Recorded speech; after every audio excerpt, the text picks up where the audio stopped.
I stood alone beside Grandfather Henry's grave, clutching a small jar of honey so tightly my knuckles had gone white. Rain fell in a steady drizzle, turning the cemetery's grass into a muddy carpet, but I barely noticed. Behind me, I could hear my mother Catherine's sharp heels clicking impatiently on the stone path, and my father Richard clearing his throat in that way he did, when he wanted everyone to know he had more important places to be. My sister Serafina hadn't even bothered to hide her phone, the glow of its screen reflecting off her designer sunglasses as she typed away, probably closing some deal or updating her social media followers about her grief. None of them had cried. Not one tear. I pressed the honey jar against my chest, remembering the day Grandfather Henry had given it to me.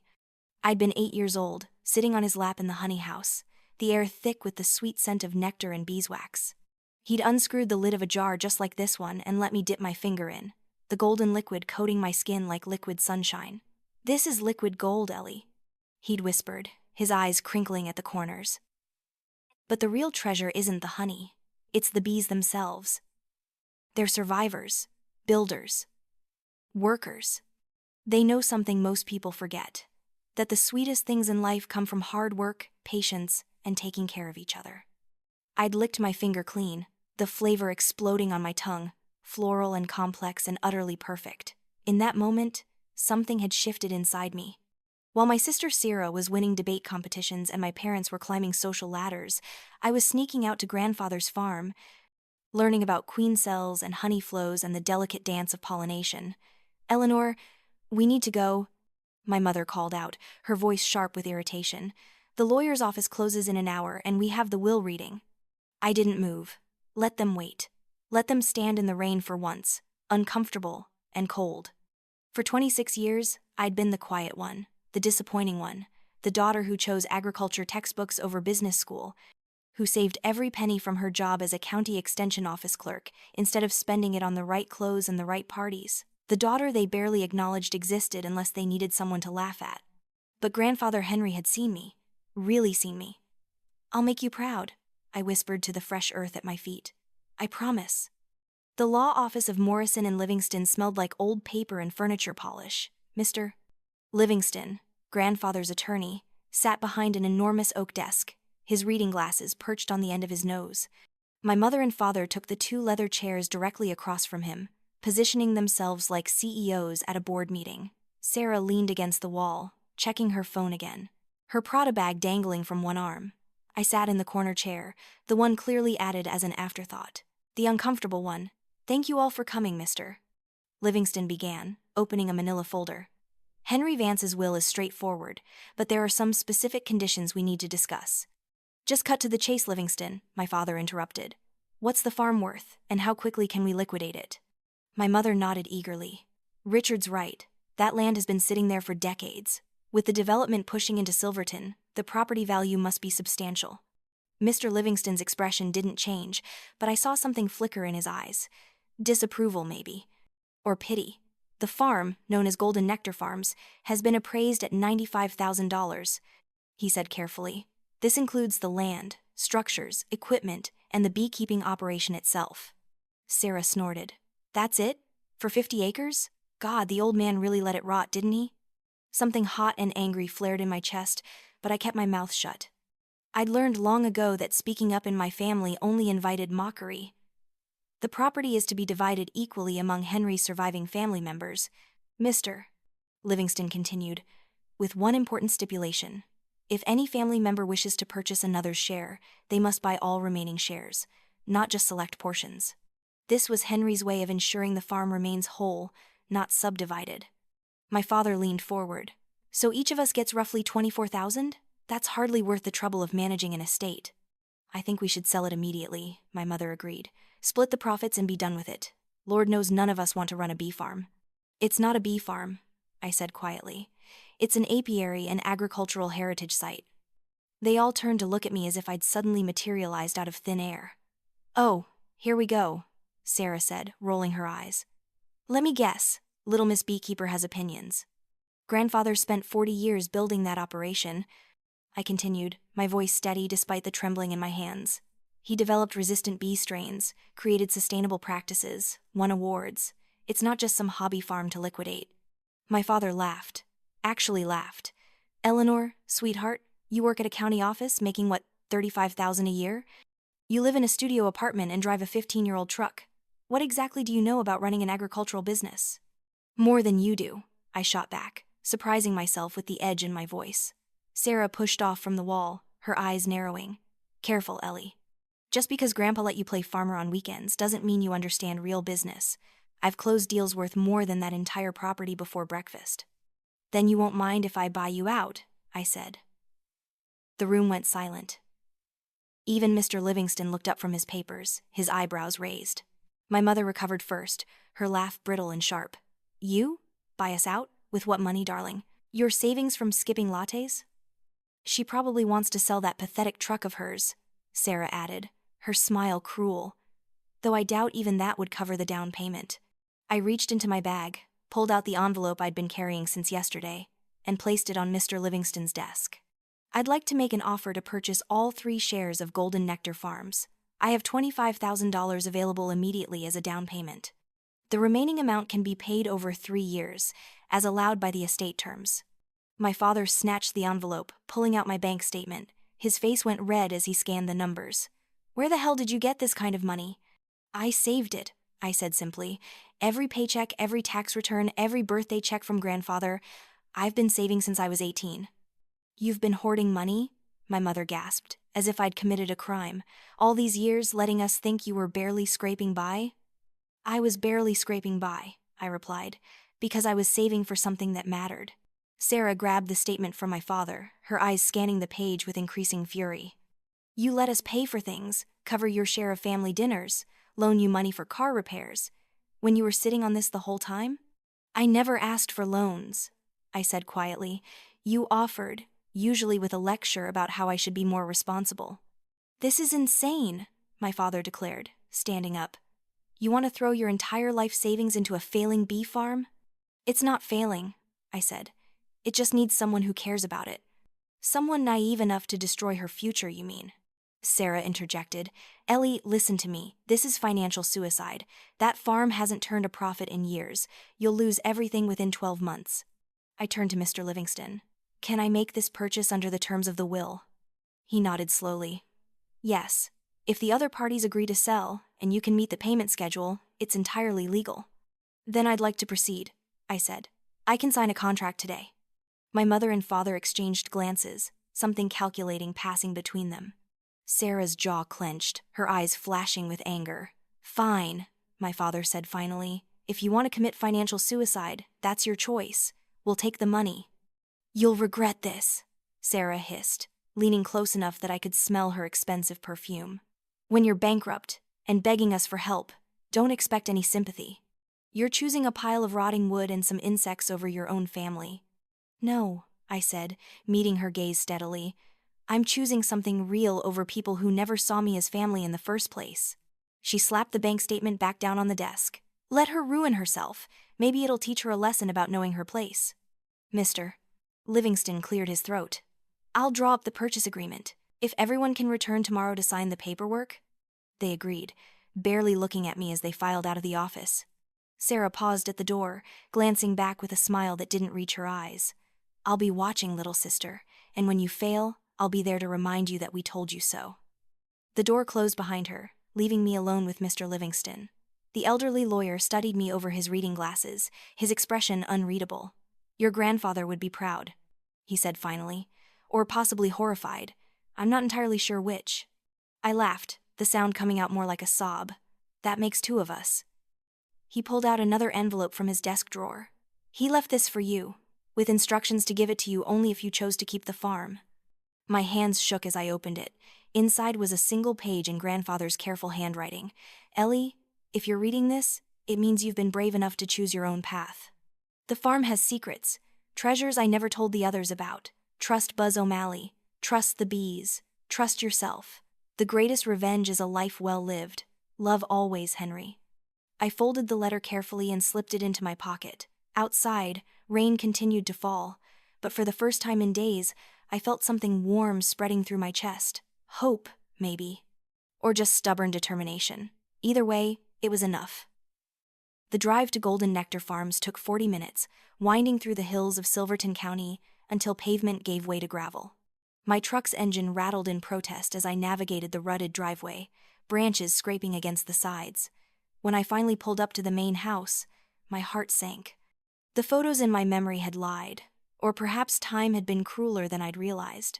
The white farmhouse that had seemed so charming in my childhood now listed to one side, its paint peeling in long strips.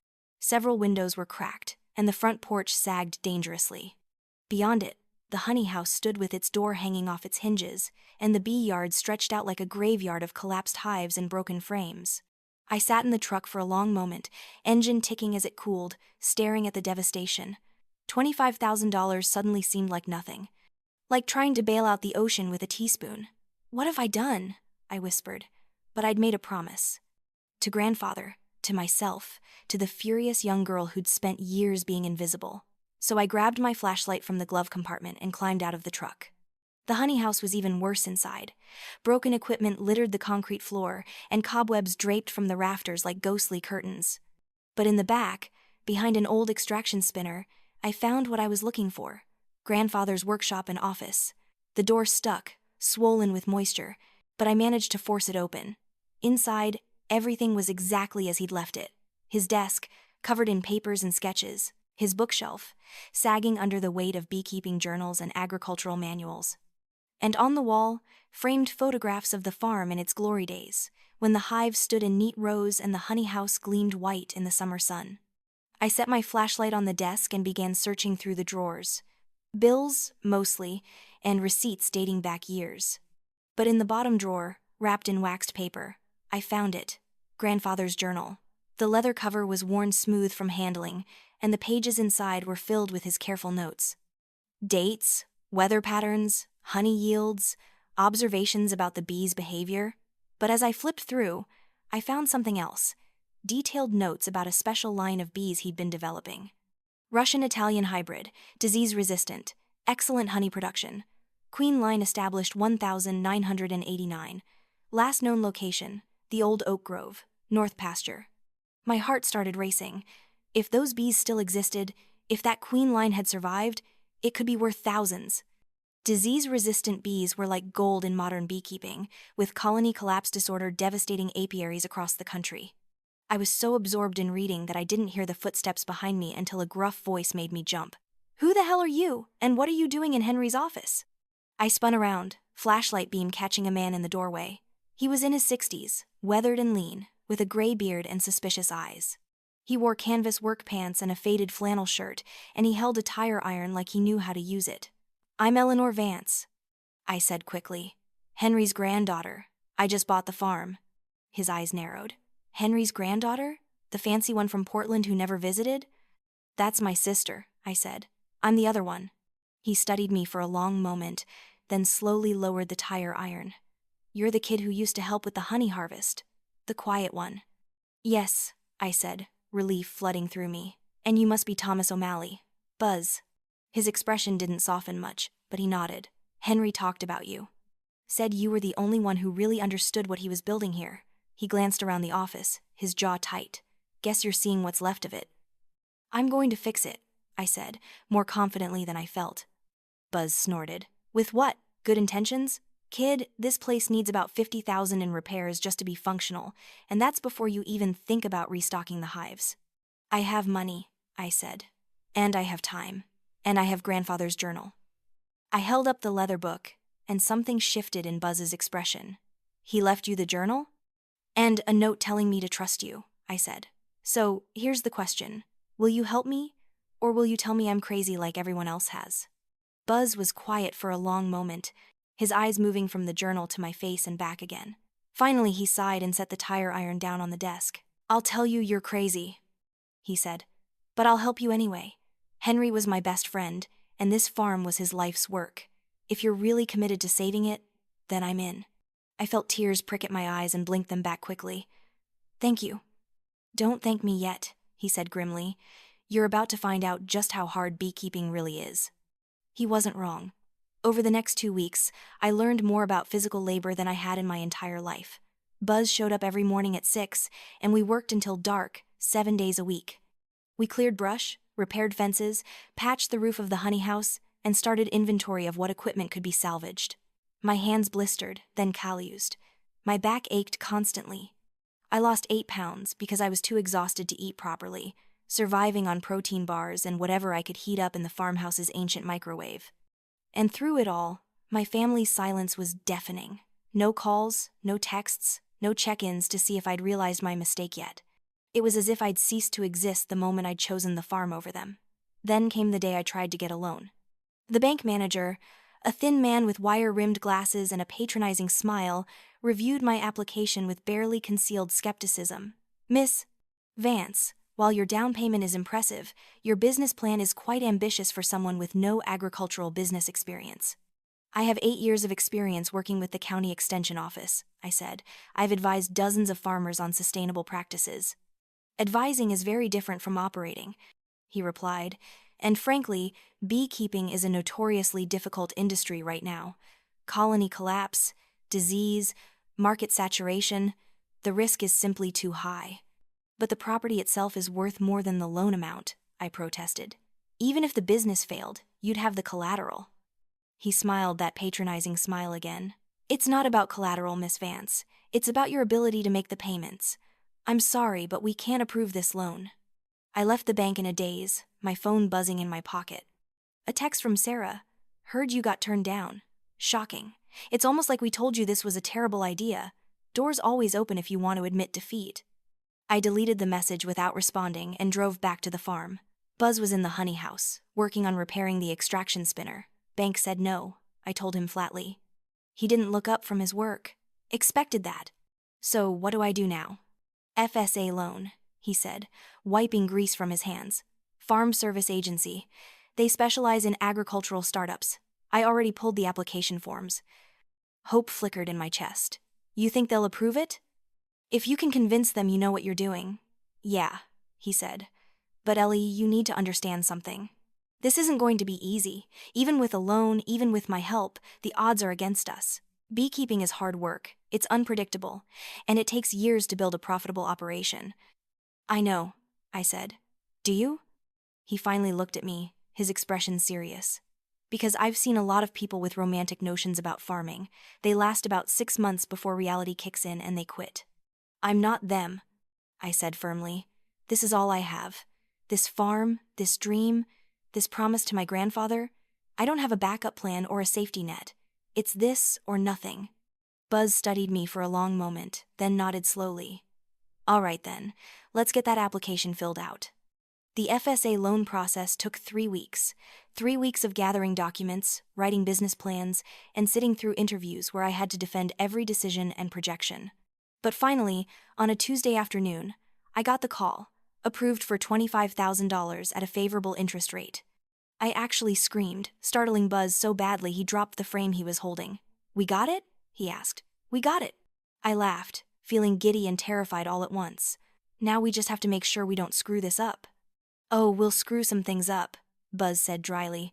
"The trick is not screwing up so badly we can't recover." With the loan secured, the real work began. We hired a contractor to fix the most critical repairs on the farmhouse and honey house. We ordered new hive equipment, protective gear, and processing supplies. And most importantly, we went searching for grandfather's special bees. The old oak grove was overgrown, brambles and wild roses forming an almost impenetrable barrier. But Buzz led the way, hacking through the undergrowth with a machete while I followed, checking trees for signs of bee activity. "There," Buzz said suddenly, pointing up. High in an ancient oak, barely visible through the leaves, I could see it. A massive swarm of bees clustered around a hollow in the trunk. The hum of their wings filled the air, a deep, primal sound that made my skin prickle. "Is that them?" I whispered. Buzz pulled out his binoculars, studying the tree carefully. "Behavior looks right. Color's right. Can't be 100% sure until we capture them, but I'd bet money that's Henry's line." We spent the next 3 days preparing to capture the swarm. It was delicate work, requiring patience and precision. But finally, on a cool spring evening, we managed to coax the bees into a new hive box, the queen safely transferred along with her thousands of workers. I stood in the bee yard as the sun set, watching the bees orient themselves to their new home. Some were already flying reconnaissance missions, mapping out nearby flowers and water sources. Others clustered at the entrance, fanning their wings to spread the queen's pheromones and mark this as their territory. "They're beautiful," I murmured. "They're survivors," Buzz corrected. "Just like you." That night, I slept in the farmhouse for the first time. I'd cleaned one small room, brought in an air mattress and sleeping bag, and tacked plastic over the broken window. It wasn't much, but it was mine. I pulled out a notebook and began writing by candlelight, documenting everything we'd accomplished, everything we still needed to do. At the bottom of the page, I wrote, "Grandfather, the bees came home. So did I." Spring turned to summer, and the farm slowly came back to life. The bees from the oak grove thrived, and we split them into 3 colonies. We planted cover crops in the fields, wildflowers and clover that would provide food for the bees. The honey house equipment, meticulously cleaned and repaired, stood ready for harvest. And then, miracle of miracles, we got our first honey harvest. It happened on a Thursday, 3 months after I'd signed the purchase papers. Buzz and I worked from dawn until dusk, carefully removing frames heavy with capped honey. The extractor spun, flinging honey against the sides of the tank, where it pooled in thick, golden rivers. We filtered it, bottled it, and finally, as the sun set, we sat on the porch of the honey house and each opened a jar. The honey was perfect. Clear and golden, with a flavor that was floral and complex, nothing like the commercial stuff from grocery stores. I could taste the wildflowers, the blackberry blossoms, the clover. "This is it," I said, my voice cracking. This is what he was trying to preserve. Buzz nodded, his own eyes suspiciously bright. "This is heritage honey, Ellie. This is something worth fighting for." I wanted to share the moment with someone, to call my family and say, "Look what I did, look what I built." But I knew better. They'd made their opinion clear. Still, I took a photo of the jars and posted it on social media with a simple caption, "First harvest at Golden Nectar Farms, honoring Henry Vance's legacy." Within an hour, Sarah had commented, "Cute hobby. Let me know when you're ready to talk about real business opportunities." I deleted the comment and turned off my phone. By September, I'd managed to sell 3/4 of our honey harvest to local markets and restaurants. The money wasn't much, barely enough to cover my loan payments and operating costs, but it was something. It was proof that this could work. That's when I made a mistake. A mistake born of hope and naivety and the desperate wish that maybe, just maybe, my family could be proud of me. I sent them an invitation to a harvest festival at Golden Nectar Farms. Nothing fancy, just an open house where people could tour the operation, taste the honey, and learn about beekeeping. I spent 2 weeks preparing, cleaning the farmhouse, setting up display tables, printing informational brochures that Buzz had helped me write. Not one of them responded. Not my mother, not my father, not Sarah. On the day of the festival, I stood in the yard, greeting the 50 or so people who'd shown up, mostly neighbors and fellow farmers. I smiled and answered questions and gave tours, all while fighting back the crushing disappointment. That evening, as I was cleaning up, my phone buzzed. A notification from Instagram. Sarah had posted a photo of our family, the 3 of them, dressed up for some charity gala in Portland. The caption read, "So grateful for my amazing parents who always pushed me to excellence. Some of us were born to lead." The comments were full of praise, congratulations, admiration. Not one person asked where I was. Buzz found me sitting on the porch steps, tears streaming down my face. "They didn't come," I said unnecessarily. "No," he agreed, sitting down beside me. "They didn't. Why am I not good enough?" The words burst out of me, raw and painful. I'm working myself into the ground, I'm building something real, and they can't even be bothered to respond to an invitation. Buzz was quiet for a long moment. "Because you're building something they don't understand," he said finally. "And people fear what they don't understand. Your success, if you succeed, means they were wrong about you. And people like your family hate being wrong more than they hate anything else." "I just wanted them to be proud," I whispered. "I know," he said gently. "But Ellie, you need to stop looking for validation from people who are never going to give it. Henry was proud of you. I'm proud of you. Hell, this entire county is starting to take notice. Isn't that enough?" I wiped my eyes. "It should be. But it's not yet," he said, understanding in his voice. "And that's okay. You're still learning to value yourself. That takes time." The conversation ended there, but his words stayed with me. Over the following months, as fall turned to winter and the bees clustered in their hives to wait out the cold, I threw myself into planning for the next year. I researched markets, developed new product ideas, and created a website for golden nectar farms. That's when things started to change. A reporter from Oregon Life and Farm magazine contacted me, wanting to do a feature on young farmers reviving heritage operations. I agreed, spent a day being interviewed and photographed, and thought nothing more of it. Then the article came out. Granddaughter resurrects forgotten Oregon bee farm. Read the headline, accompanied by photos of me in the bee yard, surrounded by hives, and a shot of Buzz holding up a frame of perfect honeycomb. The article was glowing, talking about sustainable agriculture, the importance of preserving genetic diversity in bee populations, and the courage it took to go against family expectations to follow a dream. Orders started coming in, first a trickle, then a flood. High-end restaurants wanted our honey. Specialty food stores requested wholesale pricing. A boutique hotel in Portland wanted to feature golden nectar products in their gift shop. I was overwhelmed, ecstatic, and terrified all at once. We were going to need to expand, to increase production, to actually turn this into a real business. That's when Sarah called.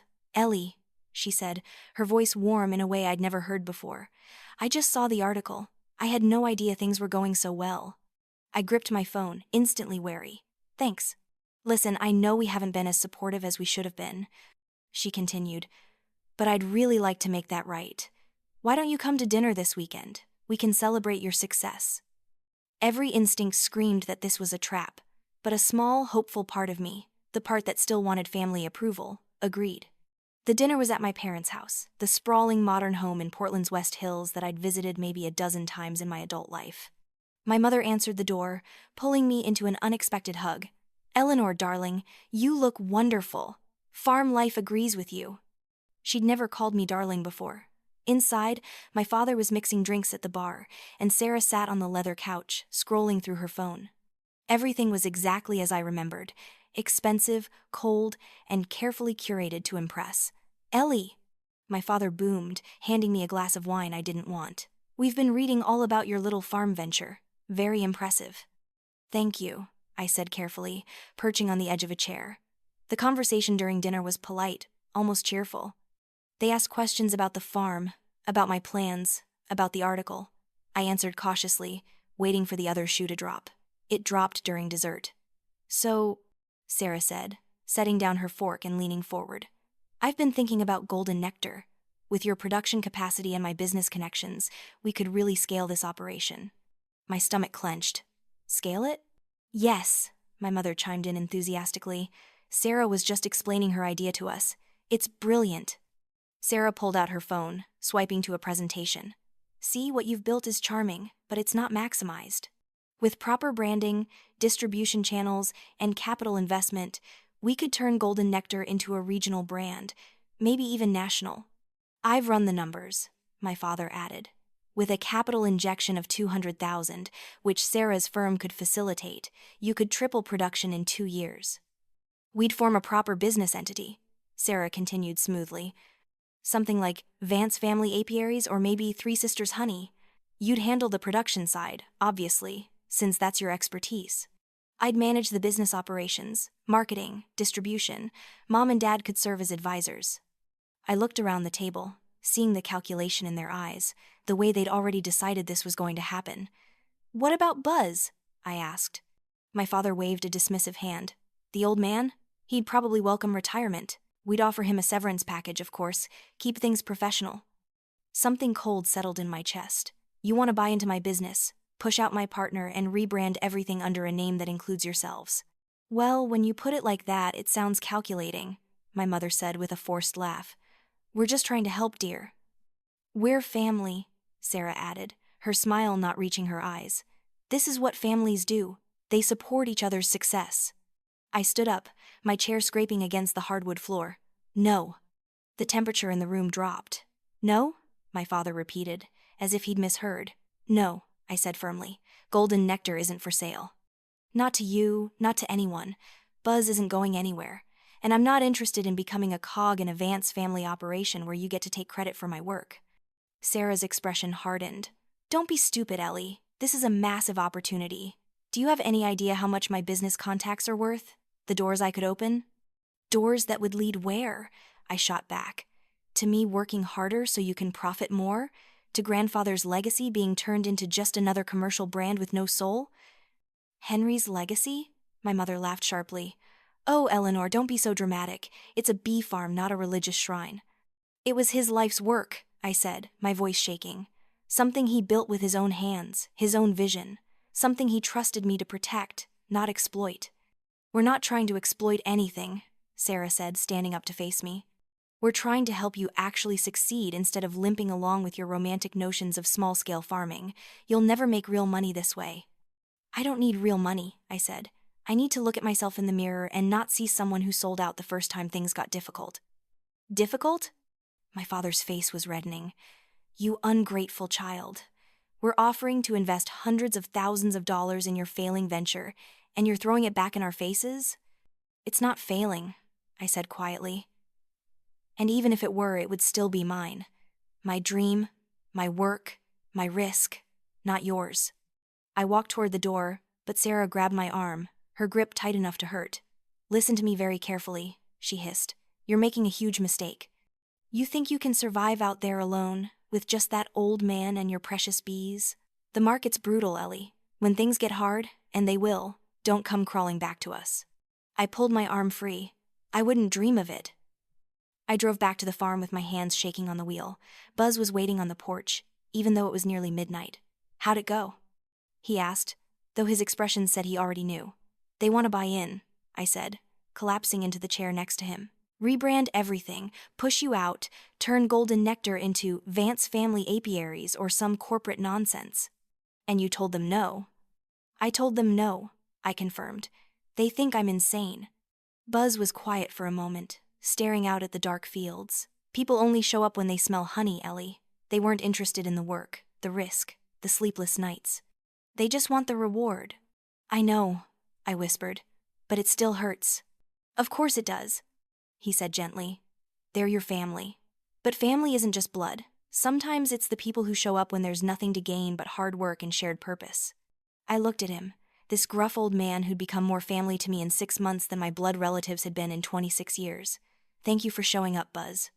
He nodded, clearing his throat roughly. Well, someone had to keep you from killing yourself with that chainsaw.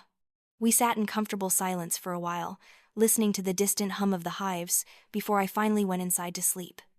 I thought that would be the end of it, that my family would slink away and leave me alone. I should have known better. 2 weeks later, I woke to dozens of notifications on my phone. The first was a text from a friend at the farmer's market. Did you see the morning show? My stomach dropped as I pulled up the video. There was Sarah, sitting on a pristine white couch across from 2 cheerful hosts, looking polished and professional in a designer suit. So, tell us about this exciting new family venture, the female host was saying. Sarah smiled warmly. It's actually a return to our roots.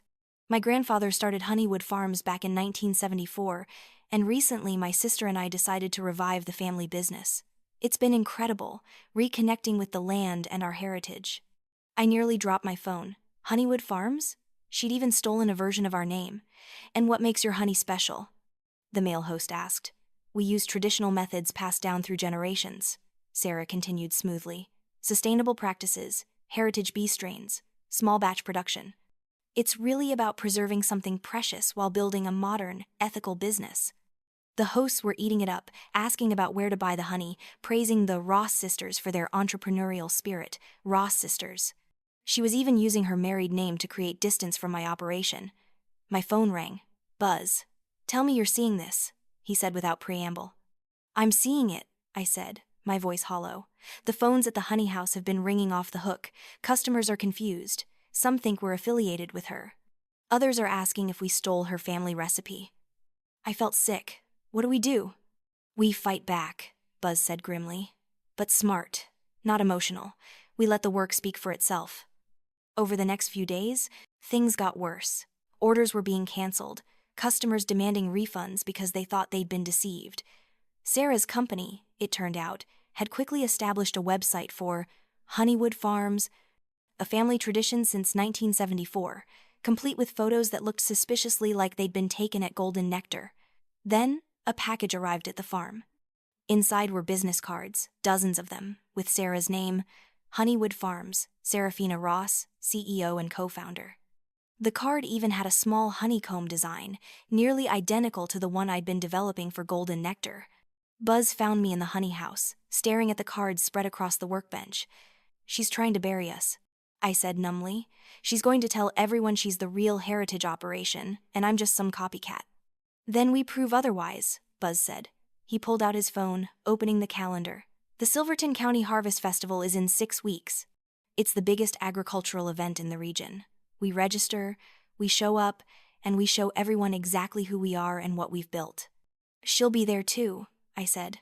"Good," Buzz replied, his eyes hard. "Let her come. Let her try to explain to a bunch of farmers and beekeepers why she knows nothing about the industry she claims to represent." The idea terrified me, but he was right. Running away wouldn't solve anything. I had to face this directly. I spent the next 6 weeks preparing with an intensity that bordered on obsession. We perfected our honey production, creating sample sizes and gift boxes. I designed new labels with a clear message: Golden Nectar Farms, independently owned since 1974, no corporate affiliations. Buzz helped me create a display board documenting the farm's history, complete with photos of Grandfather Henry, the original bee yards, and our restoration work. At the bottom, I added a small brass plaque: "In memory of Henry Vance, Master Beekeeper, 1940 to 2025. The night before the festival, I couldn't sleep. I kept imagining all the ways this could go wrong, all the ways Sarah could humiliate me in front of hundreds of people. But when dawn came, I got up, got dressed, and loaded the truck with everything we needed. Buzz met me at the fairgrounds just as the gates opened, and together we set up our booth. By mid-morning, the festival was in full swing. Our booth was positioned in the Heritage Agriculture section, surrounded by other small farms and traditional operations. I'd worried no one would stop by, but to my surprise, we had a steady stream of visitors. People remembered the article from Oregon Life and Farm. They wanted to taste the honey, learn about the bees, hear our story. A few even mentioned that they'd seen Sarah's television appearance and were curious about the connection. There is no connection, I explained patiently each time. Golden Nectar Farms is my operation, built on my grandfather's legacy. Honeywood Farms is a separate entity. Then, around 2 in the afternoon, I saw her. Sarah swept through the fairgrounds like she owned the place, flanked by 2 assistants carrying branded tote bags and sample packages. She was dressed like she was attending a fashion show, not an agricultural fair, and her smile was camera-ready. She didn't see me at first, too busy working the crowd, handing out samples and business cards. I watched as she approached farmers and vendors, introducing herself as a fellow agricultural entrepreneur. Then she spotted my booth. Her smile faltered for just a moment before snapping back into place. She made a beeline straight for me, her assistants scrambling to keep up. "Ellie!" she called out, loud enough for everyone around us to hear. "What a wonderful surprise! I didn't know you'd be here." "It's my booth," I said evenly. "I registered 2 months ago." "How lovely," she said, her eyes scanning our display with barely concealed contempt. "Such a quaint setup, very rustic." A small crowd was starting to gather, sensing drama. "I see you're still using the old farm name," Sarah continued. "You know, when we were developing the Honeywood brand, we considered it, but it felt a bit dated. The market really responds better to fresh, modern branding." "Golden Nectar isn't a brand," I said quietly. "It's a heritage, something you'd understand if you'd ever actually worked here." Her smile turned razor sharp. "Oh, Ellie, I know you like to play the martyr, but let's be honest. Grandfather's farm was a hobby, not a business.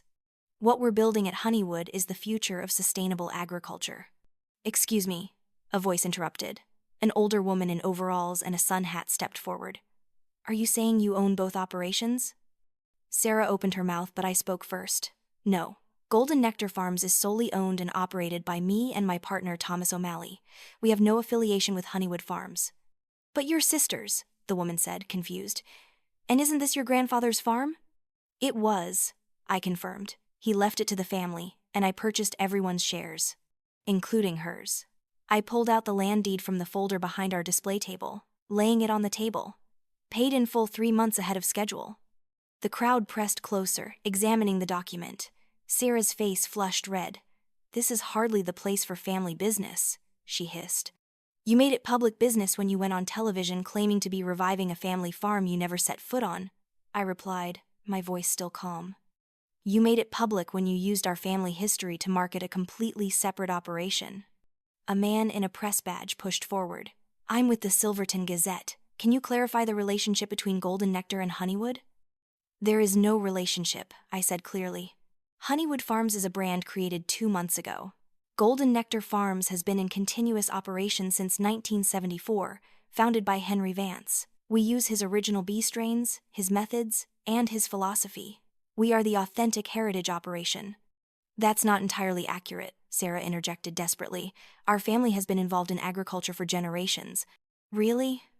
Buzz stepped up beside me, his voice carrying across the crowd. Then maybe you can tell us the difference between a Langstroth hive and a top bar hive. Or explain what a VSH queen is. Sarah stared at him, clearly having no idea what he was talking about. Or maybe, Buzz continued relentlessly, you could tell us why Henry Vance spent 40 years developing disease-resistant bee strains, or what made his honey different from commercial operations. The silence was damning. Sarah's mouth opened and closed, but no words came out. That's what I thought. Buzz said, you want to sell honey, fine, but don't pretend to honor a legacy you know nothing about. The crowd began murmuring, and I saw the exact moment Sarah realized she'd lost this battle. Her assistants were already backing away, sensing the shift in public opinion. This is ridiculous, Sarah snapped, grabbing her purse. I don't have to stand here and be interrogated by you people. She stormed off, her assistants hurrying after her, leaving a trail of dropped business cards in her wake. The reporter turned to me, pen poised over his notebook. Can I get a formal statement for the paper? I took a deep breath. Golden Nectar Farms is committed to authentic, sustainable beekeeping. We honor traditional methods while embracing modern conservation practices. Our honey speaks for itself, and our commitment to our community is unwavering. We're not interested in corporate expansion or trendy branding. We're interested in doing right by the bees, the land, and the legacy we've inherited. He scribbled notes, then grinned. That's a hell of a quote. Mind if I get a photo? For the rest of the day, our booth was mobbed. People wanted to support the real operation, the underdogs who'd stood up to corporate opportunism. We sold out of honey by 4 o'clock and took orders for 3 times more than we had in inventory. And at the end of the day, when the judges announced the festival awards, Golden Nectar Farms won both Heritage Revival Award and Best Traditional Product.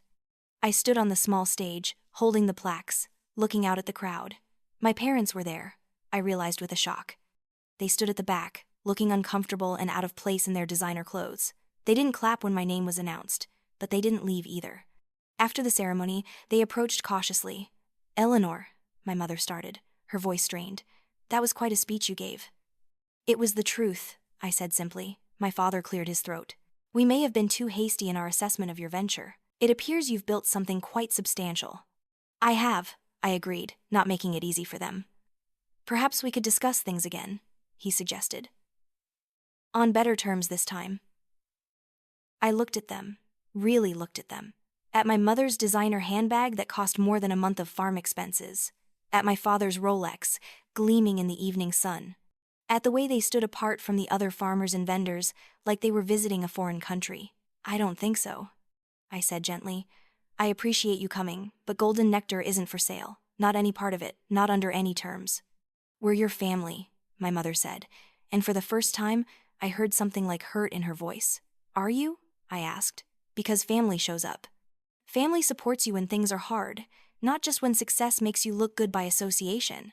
Family doesn't try to buy their way into something they previously mocked. Your sister made a mistake, my father said, but she's still your sister. Sarah made a choice. I corrected, and so did I. I chose to honor grandfather's legacy and build something real. She chose to exploit it for profit. Those aren't compatible visions. I walked away, leaving them standing in the dust of the fairgrounds, and it felt like flying. Winter came early that year, bringing snow in November. The bees clustered in their hives, living off the honey stores we'd left them. Buzz and I spent the cold months maintaining equipment, planning for spring, and fulfilling the orders that kept flooding in from the festival. In January, Buzz started coughing. At first, he waved it off as a winter cold, but by February, he was struggling to catch his breath after even light work. I finally forced him to see a doctor, driving him to the clinic myself when he tried to cancel the appointment. The diagnosis was pneumonia, complicated by decades of smoking in his youth and years of hard physical labor. He needed to be hospitalized. This is ridiculous, he protested from his hospital bed. It's almost spring. The bees need splitting. The equipment needs servicing. I can handle it, I said, trying to sound confident. He looked at me with something like pride and sadness mixed together. Yeah, he said quietly. You can. Over the next 2 weeks, I visited him every evening after work. He used the time to teach me, going over every detail of spring management, every possible problem I might encounter. He made me take notes, quizzed me, corrected me when I got things wrong. You're ready for this, Ellie, he said one evening, his voice hoarse. You've been ready for a while now. I was just being stubborn about admitting it. Don't talk like that, I said.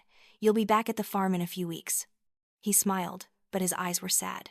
Maybe, but if I'm not, you need to know you can do this alone. You're not the scared kid who showed up last year. You're a real beekeeper now. Henry would be proud. I left the hospital that night with a heavy heart, and I was halfway to the farm when my phone rang. It was the hospital. Buzz had gone into respiratory distress. By the time I got back, it was too late. I sat with him for a long time after he was gone, holding his weathered hand, thinking about all the things I'd never said.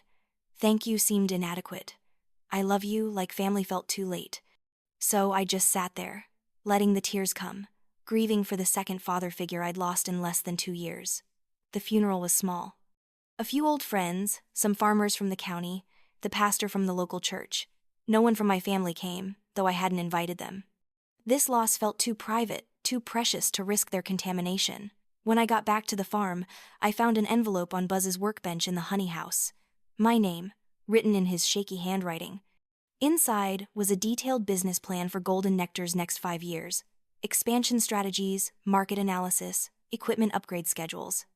And at the bottom, a list of contacts at an organic farming cooperative that he'd apparently been courting for months. Keep growing, keep learning, keep fighting, he'd written. The bees know what they're doing. Trust them.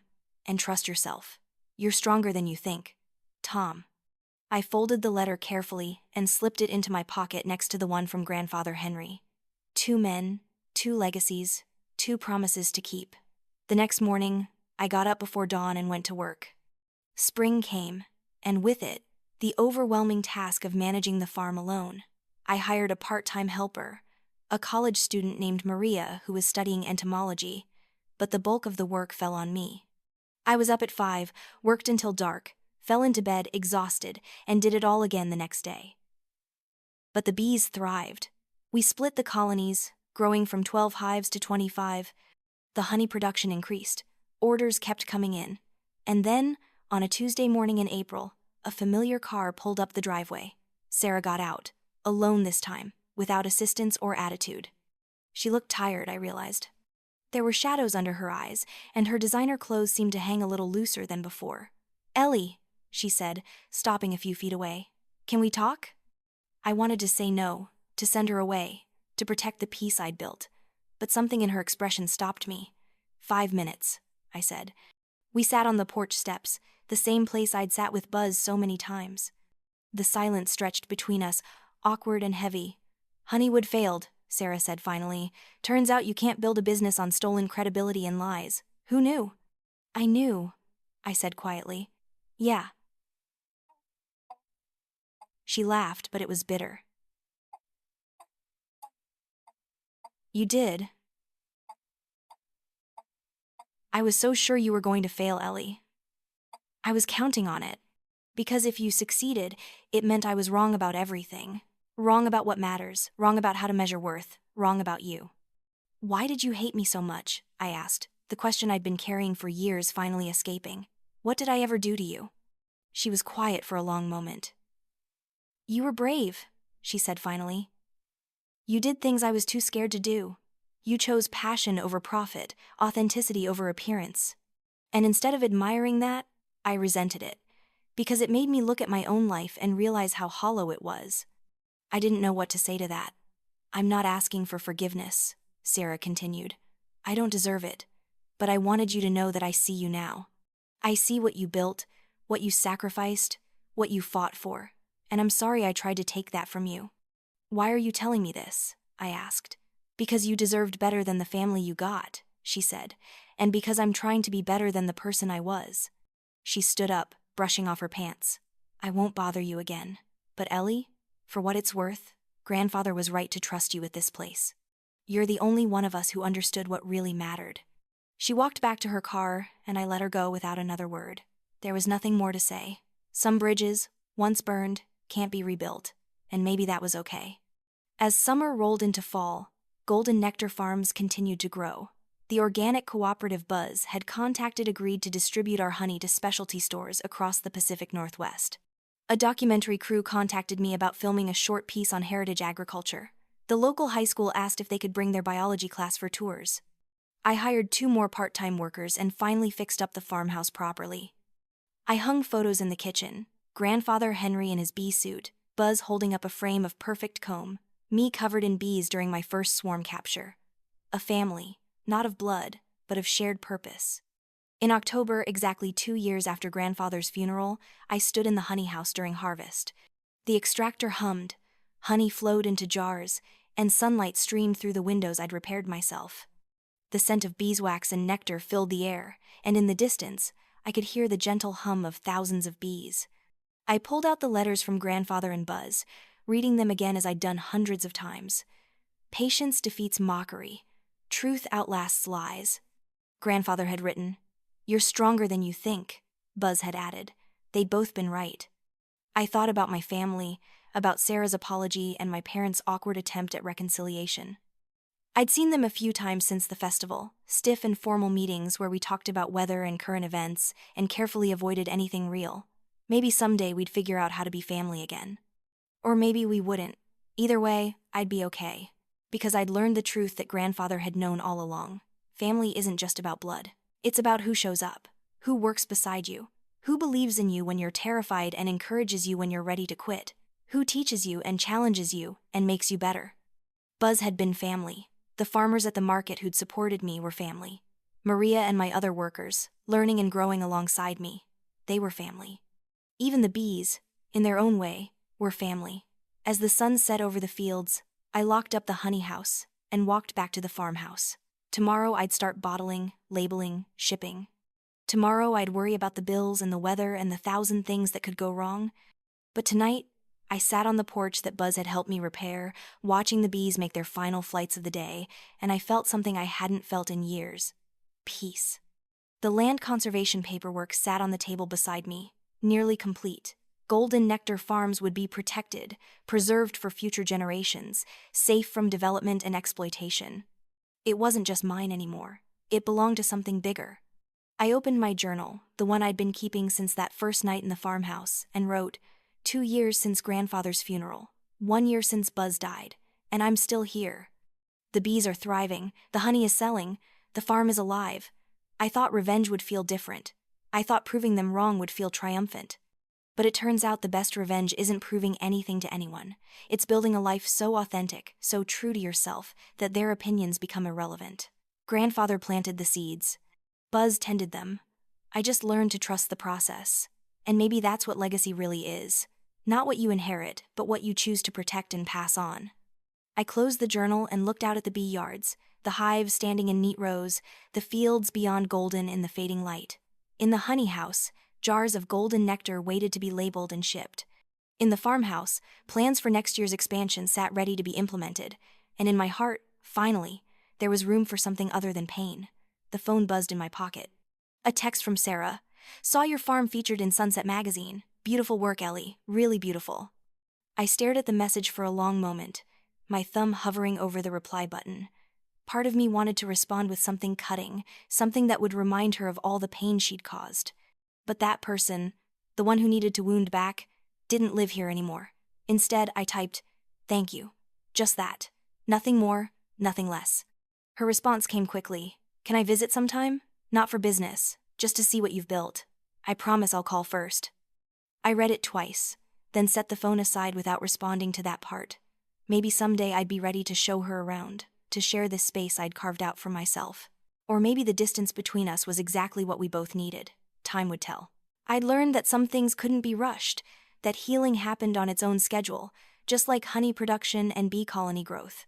Either way, I had everything I needed right here: the land, the bees, the work, and the peace of knowing I'd kept my promise. A car pulled up the driveway just as the sun touched the horizon, and I tensed instinctively. But it was just Maria, my college student helper, dropping off some paperwork she'd forgotten earlier. "Sorry to bother you so late," she said, bounding up the porch steps.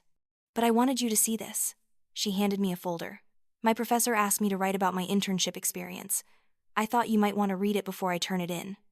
I opened the folder, scanning the first page. Working at Golden Nectar Farms has taught me that agriculture isn't just about production and profit. It began. It's about stewardship, legacy, and the courage to build something meaningful in a world that often values the quick and the easy over the lasting and the true. Eleanor Vance exemplifies what it means to be a modern farmer, someone who honors tradition while embracing innovation, who understands that the health of the land and the well-being of the bees must come before personal gain. My throat tightened as I read further, seeing myself through her eyes, not as the disappointing daughter or the foolish dreamer, but as a mentor, a teacher, someone worth learning from. "This is beautiful, Maria," I managed. "Thank you." She grinned. "I mean every word. You changed my life, you know. I came here thinking I wanted to work for some big agricultural corporation after graduation. But now," she gestured at the fields, the hives, the honey house. "Now I want to build something like this, something real." After she left, I sat back down on the porch, her words echoing in my mind. I'd been so focused on survival, on proving I could make it work, that I hadn't fully realized what else I was building. Not just a business, not just a legacy, but a model, a possibility, a proof that there was another way to live and work and succeed. The conservation paperwork on the table caught my eye, and I picked it up, reading through the final terms. Once I signed this, Golden Nectar Farms would be permanently protected from development. No one could subdivide it, pave it over, or turn it into another strip mall or housing development. The land would remain agricultural in perpetuity, available to future farmers, future dreamers, future rebels who chose dirt under their fingernails over corner offices. It meant I could never sell it for a windfall profit. It meant I was choosing purpose over potential wealth. And I'd never been more certain of any decision in my life. I signed the papers right there, under the fading light, using the porch railing as a desk. Done. Permanent. Protected. The sun dropped below the horizon, painting the sky in shades of orange and pink that reminded me of honey held up to light. The last bees flew home, their bodies dark silhouettes against the colorful sky. I sat on the porch until full dark, listening to the evening sounds of the farm, the wind in the trees, the distant hoot of an owl, the soft hum of 60,000 bees settling in for the night.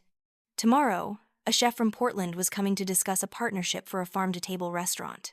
Next week, I was speaking at the State Beekeepers Association conference. In 2 months, we'd start construction on a new honey house, twice the size of the current one, designed to handle our growing production while maintaining our commitment to small batch quality. The farm that everyone said would fail had become something no one could have predicted. Not a hobby, not a sentimental gesture, but a thriving operation that proved you could honor the past while building the future. That you could be small and still be mighty. That you could choose authenticity over appearance and not just survive, but flourish. I thought about my parents, who still sent awkward Christmas cards but never visited. About Sarah, whose apology had been real, but whose presence in my life remained a question mark. About all the people who doubted me, dismissed me, told me I was throwing my life away. And I realized something profound. I didn't hate them anymore. I didn't need their approval, but I also didn't need to carry the weight of their rejection.